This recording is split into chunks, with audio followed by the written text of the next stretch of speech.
એક જ ઉદ્દેશ્ય ગૌરક્ષા અને ગૌસેવા। અત્યાર સુધી ઘણા માણસો આમાં જોડાયા અને 50 થી વધુ ગાયોને કતલખાને જતી રોકાઈ।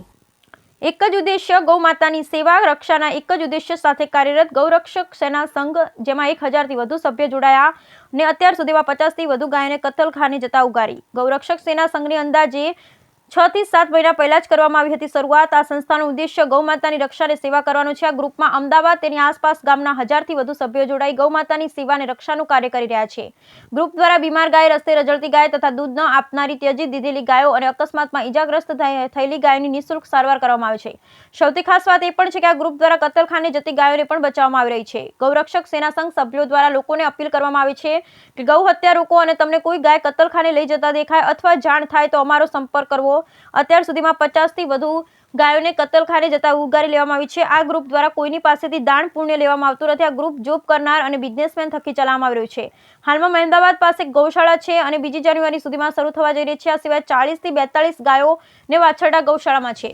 આ ગૌરક્ષક સેના સંઘની શરૂઆત યશભાઈ, મૌલિકભાઈ, આદર્શભાઈ ને વરુણભાઈ દ્વારા કરવામાં આવી છે। ઉપરાંત રસ્તા ઉપર રાત્રિના સમયમાં વિવિધ વિસ્તારમાં ગાયો જોવા મળે છે, ત્યારે ગાયોને અકસ્માત ન થાય તેમાં 25,000 થી વધુ રેડિયમ બેલ્ટનું અમદાવાદ અને તેની આસપાસના વિસ્તારમાં વિતરણ કરાયું છે।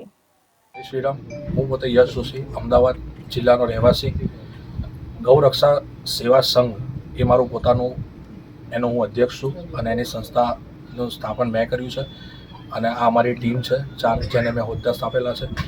અમારે સેવા સંઘનું કાર્ય બસ એક જ છે, અમારો મુખ્ય ઉદ્દેશ એક જ છે કે અમદાવાદ જિલ્લાના અને અમદાવાદ જિલ્લાની આસપાસના ગામડામાં અને ભવિષ્યમાં ગુજરાતમાં જે ગાયો ત્યજી દીધી છે, જેનું કોઈ સાર સંભાળ નથી રાખતું, બીમાર છે, નિરાધાર છે, આ ગાયોની અમે પોતે સેવા કરવા માંગીએ છીએ અને આ સેવા કરવા મોકોનો અમને ભગવાને આપ્યો છે, તો આ સેવા અમે કરવા માંગીએ છીએ। અને આજે અમારી ગૌ માતા જે રસ્તે રખડતી જે ગૌ માતા છે, જેનો અકસ્માત થઈ ગયેલો છે, આ બધી ગૌ માતા જે અમે અત્યારે હાલમાં જે અમે રાખી છે, અમારી ઓલરેડી એક ગૌશાળા છે, એ ગૌશાળા મહેમદાવાદ ખાતે આવેલી છે। એની અંદર અમે આ ગૌશાળાની અંદર બધી ગૌ માતાઓને રાખી છે અને એમની સાર સંભાળ રાખીએ છીએ।